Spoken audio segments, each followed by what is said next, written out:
powerful as it is, the FDA can't keep every single cockroach leg out of your lunch. Instead, it decides on safe proportions of nasty stuff to allow in certain food products. Every 500 grams of canned tomatoes, for example, can legally harbor about 10 fruit fly eggs or 2 maggots. Some mixing and matching is fine too. So a manufacturer could technically toss in 5 eggs and 1 maggot without the FDA knocking on the factory door. An average of 225 insect fragments can make it into each 225 grams of pasta.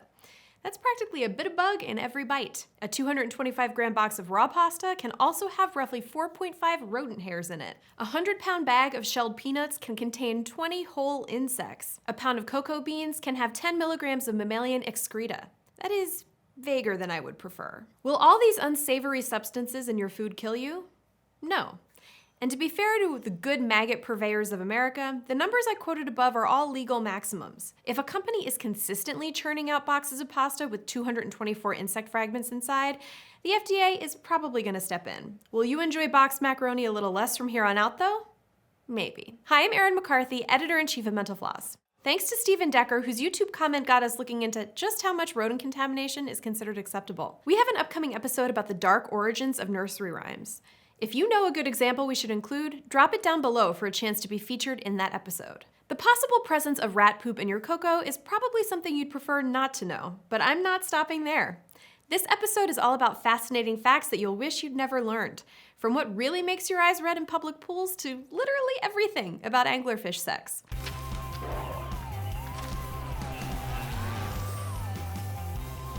When your eyes get red and irritated after swimming in a public pool, you probably assume chlorine is the culprit. Instead, you should be blaming all the people who peed in the pool. The nitrogen in urine mixes with chlorine to create a compound called chloramine, and that's what bothers your eyeballs. Chloramine is also what gives pools that classic chlorine odor. So if your neighborhood pool reeks of chemicals, it's probably just brimming with pee. Speaking of pee, you spent a good 5 or 6 months drinking yours. Yeah.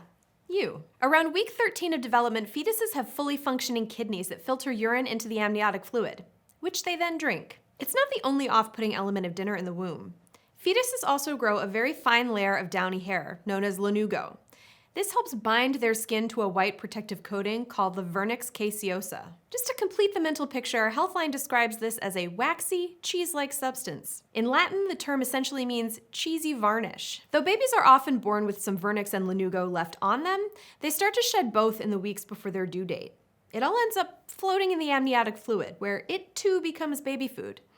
And you thought pureed peas were gross. A teratoma, like other tumors, is an errant cluster of tissue that can be benign or malignant. But this isn't just a garden variety lump. Teratomas can contain bone, muscle, hair, and even teeth. Hair and teeth. It's not exactly a tiny head growing inside your body, but it has a little too much in common with one for my comfort. Teratomas are made up of germ cells, aka reproductive cells. And while they can technically develop anywhere, they're most often found in reproductive organs like the ovaries and testes. Like all other medical issues, teratomas, though often non-cancerous, are no laughing matter. Having said that, if there's a low-budget horror movie where a teratoma takes over its human host, I would like to hear about it in the comments below. Disneyland's Haunted Mansion isn't just home to make-believe members of the undead. It's also played host to quite a few actual dead people.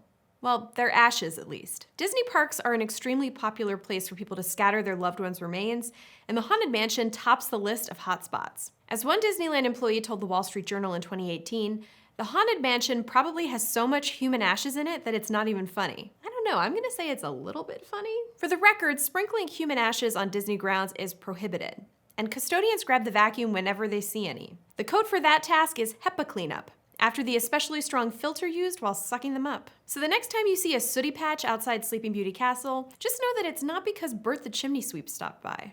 In 1980, the World Health Organization announced that smallpox was officially gone from the globe. Natural cases no longer occurred, and all research labs that had samples of the smallpox virus had to destroy them.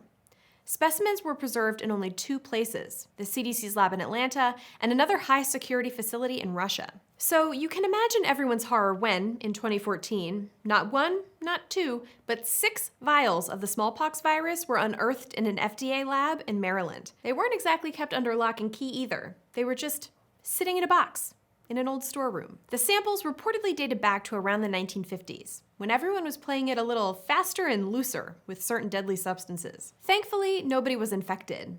But it makes you wonder, what other potentially lethal and highly contagious pathogens are just chilling in a forgotten box as we speak, or trapped beneath some rapidly thawing permafrost? In 2020, NASA and the European Space Agency launched an initiative to study how the deterioration of Arctic permafrost might affect global methane levels. But researchers found that this thick layer of frozen ground may not just unlock methane as it melts. As the ESA reported in 2021, it also has the potential to release antibiotic-resistant bacteria, undiscovered viruses, and even radioactive waste from Cold War nuclear reactors and submarines. Suddenly, those rogue smallpox samples seem like small potatoes. The next time you set sail for the Caribbean on a luxurious cruise, try not to think about the morgue below decks. Most cruise ships have one, along with body bags, in case a passenger passes away on board. Morbid as it is, things would definitely be worse if ships had nowhere to store a corpse. According to one urban legend, chefs would serve heaping helpings of ice cream to diners whenever someone died, not as a consolation gesture, but because they needed to empty a freezer so that there was somewhere cold to preserve a body. While an impromptu ice cream doesn't actually spell death, Operation Rising Star actually does. That's the term some cruise officials use to let other employees know that someone just died. If you hear Operation Bright Star, someone's in the midst of a serious medical emergency. Let's talk about anesthesia awareness, also called unintended intraoperative awareness.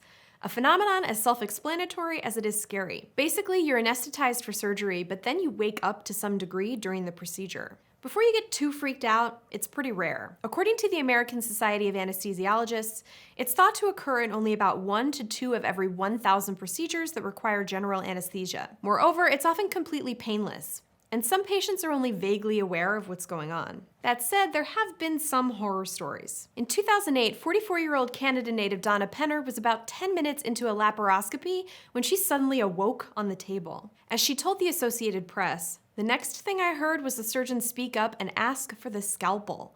I felt him make the first incision into my abdomen." While the general anesthetic clearly hadn't done its job, the paralytic drugs had. So not only was Penner in excruciating pain, but she couldn't alert anyone. In her words, "I couldn't even move my eyes back and forth. I tried to make tears. I wanted to scream. I tried to scream." She described the pain as pure torture. Penner even claimed she had an out-of-body experience in order to cope. So I guess that's a valid option if the same thing ever happens to you. Everybody knows that Disney Pixar's Finding Nemo isn't exactly accurate. Fish don't speak English, sea turtles don't act like surfers, and pelicans generally don't help marine animals escape from dentist offices. It's probably a good thing that the filmmakers used some artistic license. If the story were a true reflection of aquatic life, the heartwarming bond between Nemo and his father would have developed a little differently. In reality, when a dominant female clownfish dies, the dominant male becomes a female and reproduces with the largest male in the group. So here's what would have happened after the barracuda took out Nemo's mother, as explained by fisheries scientist Patrick Cooney. His father transforms into a female now that his female mate is dead. Since Nemo is the only other clownfish around, he becomes a male and mates with his father, who is now a female. That Oedipal nightmare might be hard to forget the next time you watch Finding Nemo, but it's not the only, let's say, creative method of reproduction going on in the ocean. In certain species of deep-sea anglerfish, the much smaller male bites into the side of the female and just never lets go. His body becomes part of hers, and since he no longer needs to see or swim, his eyes and fins begin to disappear. After a while, he looks less like a fish and more like a fleshy protrusion. But he's not dead. His mate feeds him nutrients through their now connected blood vessels, and in turn, he supplies her with sperm. And they say romance is dead. But before you grimace at the male anglerfish's parasitic existence, you should know that you have parasites too. One particular kind lives on your face, or more specifically, in the hair follicles on your face. These scaly, 8-legged critters are called demodex mites, and they're known for gobbling down oil and skin cells that end up in your follicles. Their life cycle is only a few weeks long, but don't worry, they make good use of their brief time on Earth/you, crawling on your skin while you're asleep. It gets worse. Demodex mites lack anuses or any other way to get rid of waste. So they just store it all inside their bodies and let it spill out after they die and start decomposing. That waste did come from your skin in the first place, if it makes you feel any better. I'll end on a slightly less disgusting note. When you smell something, it's because odor molecules from that thing are actually getting in your nose. Fresh baked cookies? Yes. Puke? Poop? Putrid meat? Also yes. Look, I said slightly less disgusting. Thanks for watching, and also, I'm sorry. We'll see you next time.